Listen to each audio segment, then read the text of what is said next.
Are you recently out of a toxic relationship and scared of nearly everything? Are you paralyzed with fear after leaving your ex? You're not alone. Watch this video on ways to cope with fear after leaving a toxic relationship. For weekly updates on healing from a toxic relationship and getting on with your life after leaving, subscribe to my channel below. Upon leaving a toxic relationship, fear is extremely common, and that makes sense because I'm sure you had a ton of fear that kept you in the relationship much longer after you realized that you needed to leave. So fear shows up in many different ways, and this video is to provide tips on grounding and rationalizing fear when it shows up and takes control. I've helped several clients move through fear and get on with their lives after leaving a toxic relationship. My book, Get the Fuck On With Your Life, Healing After a Toxic Relationship, addresses the fear and other symptoms that we experience and things that keep us from living our life on our own terms. So fear shows up in many different ways long before we've left the relationship. Oftentimes we are riddled with fear before we even think of leaving the relationship.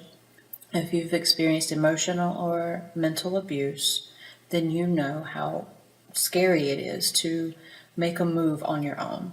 And oftentimes the fear is why we stay in the relationship much longer than we need to, why we're unable to leave. And then when we finally do, the fear shows up much, much more strongly when we're on our own, because all of our decisions and all of our actions were run through the abuser as our filter. So we're somewhat paralyzed once we have left the relationship. So as I mentioned, fear is the reason that we didn't leave the relationship immediately once we knew that it wasn't for us and that we needed to go. And so I think one thing that is surprising when we get out of the relationship is that fear shows up in triple. And I think that we don't talk about that after we've left a toxic relationship because it's expected that we expect that we're going to eliminate some of that fear or at least reduce it. And that's not the case. Again, because it's unexpected, we're not prepared for it. And what fear does is leaves us questioning everything, our decisions, our ability to be on our own. If you've left a toxic relationship, to please comment below on how fear is showing up for you and how it may be stopping you from getting on moving forward with your life.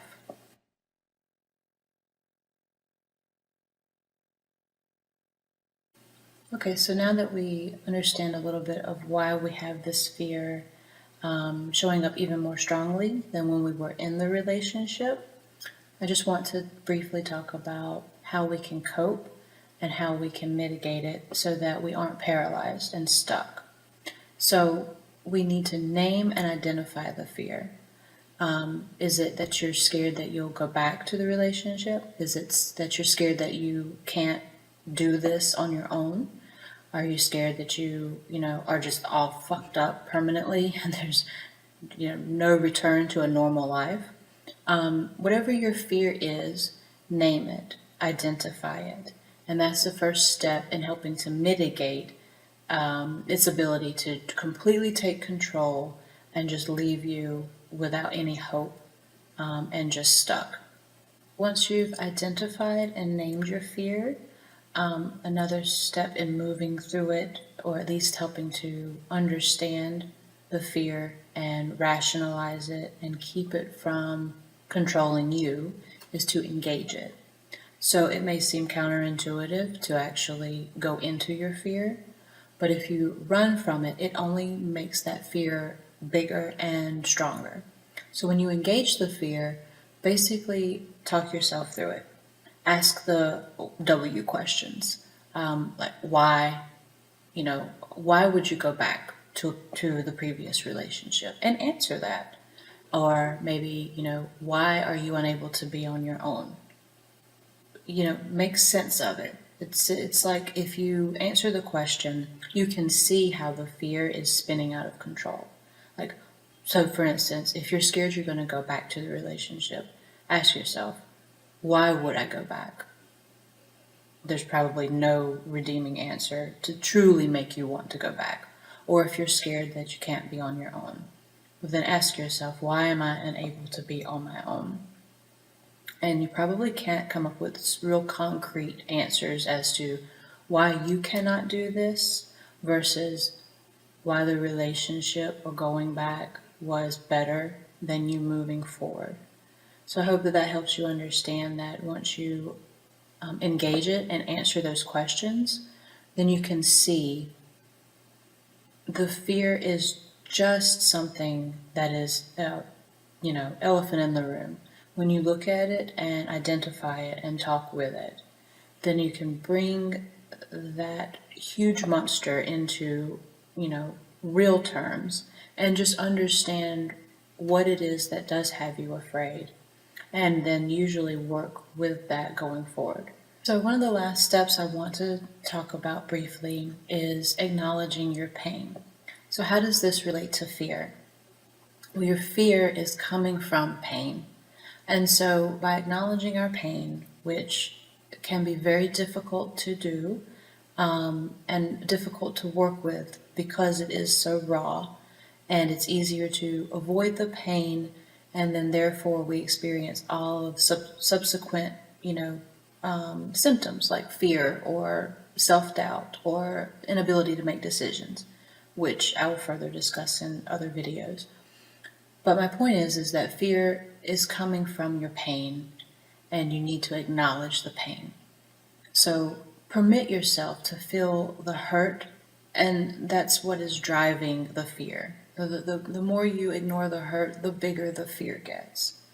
And so basically, when we avoid the root cause, the symptoms that spin out from that root get bigger and bigger and bigger. And everything feels like it's out of our control. And so it's a cycle of further avoidance.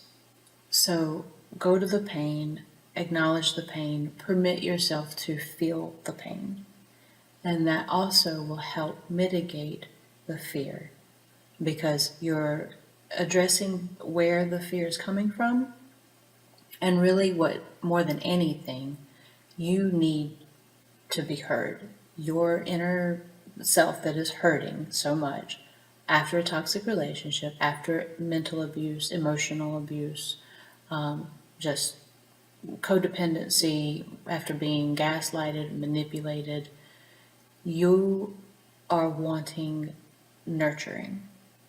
So do that for yourself. You had the power to get out of the relationship, so you chose yourself. You've gotten this far. If you've left the relationship, then you can get your feet under you and move on and get a life on your own terms. And so I just want to reiterate that it's important to allow yourself to feel the pain, and feeling the pain will help you connect with what you're truly needing, the comfort and nurturing, and it will help you feel stronger and be less likely to avoid other things that are going to come up as you move through the healing process. Okay, so now you know ways to work with your fear, and knowing how to acknowledge your pain will help you reduce the size of the fear. And so by acknowledging and listening to what it is that we're truly afraid of, we learn what we need in order to prevent us from becoming stuck. So acknowledge it, identify it, and speak with it. And ask, how and why questions. And so that way you can really nail the true issue, instead of having the fear just turn into this huge spinning thing that just grows and grows. Basically, the point here is that avoidance is not a coping mechanism if you want to move forward and get a life on your own terms. So avoidance is only going to bring you feelings of more fear, more pain, being stuck, and it's just a never-ending cycle. You chose yourself, you got out of the relationship, You can move forward. It's a process. But the point is that don't let these symptoms of what you experienced in previous abusive relationships keep you held in patterns where you are disconnected from your own life and from your own inner being. Okay, so what about other scary results that arise after we leave a toxic relationship, such as mental fatigue, indecision, lack of trusting others? Watch my next videos. I have a series here of the 5 top results of a toxic relationship, and in each video I will address, one topic. So again, I know self-doubt and mental fatigue will be coming up, and then also inability to trust others. So stay tuned. There'll be more to come on the symptoms of a toxic relationship, and I will talk about where they come from and how to cope so that we can get on the other side of these things and get our life on our terms and just get the fuck on with it. If you want to know more about how I help clients, check out my website and my book. The book, again, is called Get the Fuck On With Your Life, Healing After a Toxic Relationship. And I discuss all of these symptoms, the aftermath, and ways to move forward so that you can have life on your own terms again, or maybe for the first time ever. So the links will be down below. And if you like this video, please let me know by liking, subscribe if you like, and share with anyone that you know that has left a toxic relationship. The things that I'm going to talk about are all about healing from this experience and owning your own, life and moving forward into a place where you truly are connected with yourself. So comment below if this video helped you. Happy to help as much as I can.